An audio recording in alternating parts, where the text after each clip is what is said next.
आइए हमारे साथ कार्यक्रम में शामिल हो रहे इकिगाई एसेट मैनेजर होल्डिंग्स के फाउंडर और सीईओ पंकज टिब्रेवाल साहब। पंकज सर, बहुत बहुत स्वागत है आपका, धन्यवाद हमें समय देने के लिए। काफ़ी समय से आपने तेजी के वक्त से ये अलर्ट किया था, सावधान रहें, वैल्यूएशंस महंगे हैं, खास तौर से मिड कैप स्मॉल कैप घट सकते हैं, घटे भी, अच्छे खासे नीचे आए भी। अब थोड़ी रिकवरी के संकेत बन रहे हैं। इस रिकवरी पर कितना भरोसा किया जाए, पहला, और दूसरा कि क्या वाकई में सबसे बुरा समय बीत चुका है या खतरे अभी भी बाकी है? अनिल जी, आपके ये सवाल, अगर मैं दो भागों में जी। इसका जवाब देता हूँ। पहला, अगर देखें कि फरवरी से हम थोड़ा कंस्ट्रक्टिव होने लगे मार्केट्स पर, और हमारा ये मानना था कि 45-50 दिनों में आरबीआई ने जो एक्शन लिया है, मार्केट्स ने उसे इग्नोर किया है, और ग्राउंड पर कहीं ना कहीं रिकवरी स्टार्ट हो गई है जब हम वेरियस इंडिकेटर्स को ट्रैक करते हैं। और ये आज से नहीं, नवंबर दिसंबर से ये रिकवरी स्टार्ट हो गई है। लेकिन मार्केट में जो एक्सेसेस क्रिएटेड थे, उसके कारण हमने भारी गिरावट देखी। ये मैक्रो इकोनॉमिक इशू नहीं था। उसका कारण क्या था कि जो मार्जिन फंडिंग बुक थी, वो मार्च 2023 में करीबन 23,000 करोड़ का था। दिसंबर 2024 में वो नंबर 90,000 करोड़ हो गया। और ये क्लियरली वो वाला पैसा है जो ग्रीड शॉर्ट टर्म रिटर्न्स को चेस करता है। और जब मार्केट में जनवरी में गिरावट आई, तो इस बुक से हमने बहुत बड़ी अनवाइंडिंग देखी, और ये आज के दिन करीबन 60-65 हजार करोड़ के लेवल पर सेटल हो रहा है। सेकंड, हमने देखा कि एफ आईज का जो शॉर्ट इंटरेस्ट था, वो बड़ा स्पाइक किया लास्ट 2-3 महीने में। और सामने जब कोई बायर नहीं है, तो ये हेज फंड्स के लिए एक बहुत ही अच्छा समय था कि वो शॉर्ट करे और मार्केट में और सेलिंग की दबाव पैदा करे। मार्च दौरान जब आरबीआई के एक्शंस लोगों को समझ में आने लगे, और गवर्नमेंट के भी एक्शंस, गवर्नमेंट केपेक्स स्टार्ट होने लगा, ग्राउंड लेवल पर रियलिटी चेक जब लोगों ने देखा, GST data, power demand, steel demand, cement demand, तो कहीं ना कहीं लोगों को ये एहसास होने लगा कि ये जो सेलिंग हुई है बहुत ज्यादा हुई है, करेक्शन फेज है। और ये करेक्शन से जो बड़े एक्सेसेस थे वो बड़े निकल गए हैं। अब यहाँ से नेक्स्ट 12 से 18 महीने की अगर हम बात करें, तो हमें लगता है मार्केट्स कहीं ना कहीं एक बॉटम 21-22 हजार के लेवल पर फॉर्म कर लिया है। और यहाँ से हर चीज नहीं चलेगा। लास्ट 3 साल मार्केट्स के लिए एक हनीमून पीरियड था, जो भी आप स्टॉक लो उसमें पैसा बना था। लेकिन यहाँ से लेके नेक्स्ट 12-18 महीने में आपको मेहनत करनी पड़ेगी, और मार्केट का ब्रेथ नैरो होता जाएगा। और आप ये अभी भी देख रहे हैं कि निफ्टी सभी इंडेक्सों में लास्ट 3 महीने में सबसे बड़ा आउट परफॉर्मर है, क्योंकि वहां के जो 8-10 टॉप हैवी वेट्स है जो चले नहीं थे लास्ट 3-4 सालों से, वो परफॉर्म कर रहे हैं या वो गिर रहे नहीं है। उसके कारण निफ्टी में दबाव ज्यादा नहीं है। लेकिन ब्रॉडर मार्केट में आपने 15 से 20% की करेक्शन देखी है, और स्टॉक लेवल में ज्यादा ही देखा है। और यहां से हमें लगता है कि 100-150 स्टॉक पूरे मार्केट में चलेंगे, ब्रेथ नैरी होगा, और मेन वर्सेस बॉयज का गेम होगा। हर चीज नहीं चलेगा। स्टॉक सिलेक्शन, सेक्टर सिलेक्शन बहुत इंपॉर्टेंट भूमिका निभाएगी आने वाले नेक्स्ट 12 से 18 महीने में आपके वेल्थ क्रिएशन। तो अब यहाँ से धीरे-धीरे कंस्ट्रक्टिव होने का वक़्त है, थोड़ी-थोड़ी खरीदारी करने का वक़्त है, क्योंकि काफ़ी कुछ चीज़ें बदली है। लेकिन अब कई लोगों को ये लगता है कि अरे! पहले तो बेच नहीं पाए, अब ले नहीं पाए, नीचे से अच्छा रिकवर भी हो गया। क्या उन्हें बाज़ार मौके देगा, और यदि हाँ, तो कैसे अप्रोच करें निवेश करने के लिए आज से इस बाज़ार को? अनिल जी, मार्केट वॉलेटाइल रहने वाला है, और आपको बीच बीच में मौका मिलता रहेगा। ये जरूरी नहीं है कि मार्केट के फाइनल अल्टीमेट बॉटम हो गई है। हमें लगता है एक डिप और आ सकता है। और इस डिप का ये कारण है कि इस बार एक अनोखी चीज हुई है मार्केट के अंदर, कि लास्ट 2 महीने में मार्केट्स करेक्ट किया है। लेकिन नॉर्मली मार्केट्स करेक्शन पर इंडिया का जो वॉलेटिलिटी इंडेक्स, जिसे हम विक्स कहते हैं, उसमें एक स्पाइक अप आता है। इस बार ये अनोखा समय है जहां पर विक्स एक्चुअली नीचे गया रादर देन स्पाइक अप। तो हमें लगता है कि फाइनल कैपिचुलेशन लेग जो है, अभी तक कम नहीं हुआ है। और दूसरा, अगर आप देखें तो लास्ट 12 महीने में या 18 महीने में सबसे ज्यादा पैसा जो म्यूचुअल फंड्स में आया, वो थीमेटिक स्कीम्स में है। और उसके काफी सारे अभी फंड्स 10 रुपए के नीचे नैव पर है, कई में 15-20% भी लॉस है। तो ये जब पैसा निकलेगा 6-12 महीने में, तो वो कहीं ना कहीं एक एग्जिट ढूंढेगा।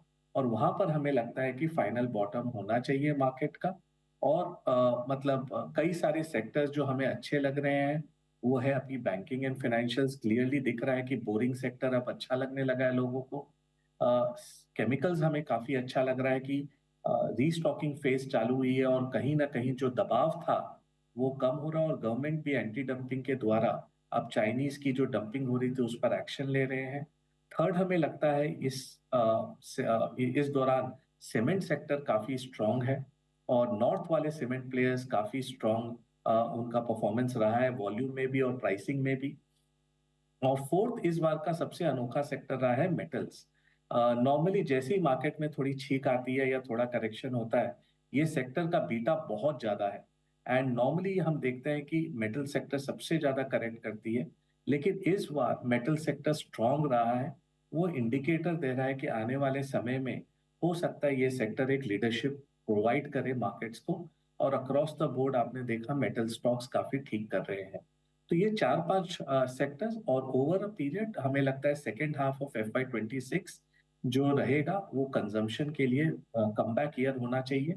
जो भी टैक्स कट हुए हैं, वेलफेयर स्कीम्स हुए हैं, फाइनली रूरल और अर्बन में हमें लग रहा है कि कंजम्पशन वापस आना चाहिए, स्पेशली कंज्यूमर डिस्क्रेशनरी कंपनियां।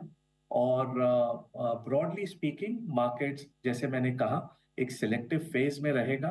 नॉर्मल लोगों के लिए पैसा बनाना थोड़ा डिफिकल्ट होगा इस मार्केट में, जहां मार्केट कंसोलिडेशन फेज में रहता है। बिल्कुल ठीक बात है। तो बैंक्स, फाइनेंस, मेटल, सीमेंट जैसे शेयरों में मौके हैं आपके लिए खरीदारी के। अब कौन-सा बड़ा ट्रिगर है जिस जिस पर बाज़ार की नज़र है आपके लिहाज़ से, जो बड़ा गेम चेंजर हो सकता है बाज़ार के लिए तेज़ी या मंदी के लिहाज़ से?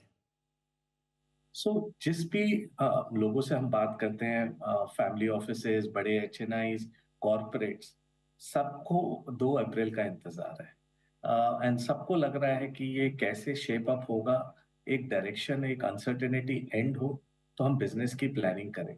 और कई जगह हमें लग रहा है जो एक्सपोर्टर्स हैं जिनसे हम इंटरेक्शन कर रहे हैं, वो ये बोल रहे हैं कि US बायर एकदम फ्रीज हो गया है, उसे भी नहीं पता कि आगे का डायरेक्शन क्या है। सो अप्रैल में हो सकता है कि टैरिफ्स को लेके थोड़ा डायरेक्शन हो। बट अगर आज आप मुझसे पूछो तो नेक्स्ट 2-3 साल में नियर टर्म में क्या होगा किसी को नहीं पता। But over the next 2-3 years I think India के पास एक बहुत बड़ी मतलब फॉर्मिडेबल पोजीशन है, और बेनिफिशियरी हो सकता है इंडिया, क्योंकि क्लियरली US और चाइना में पावर की स्ट्रगल राइवलरी चल रही है। यूरोप अपने डरा हुआ है खुद, वो अपने ग्रोथ को रिवाइव करने की कोशिश कर रहा है, और इसके कारण काफी सारे काम इंडियन मैन्युफैक्चरर्स को आ सकते हैं।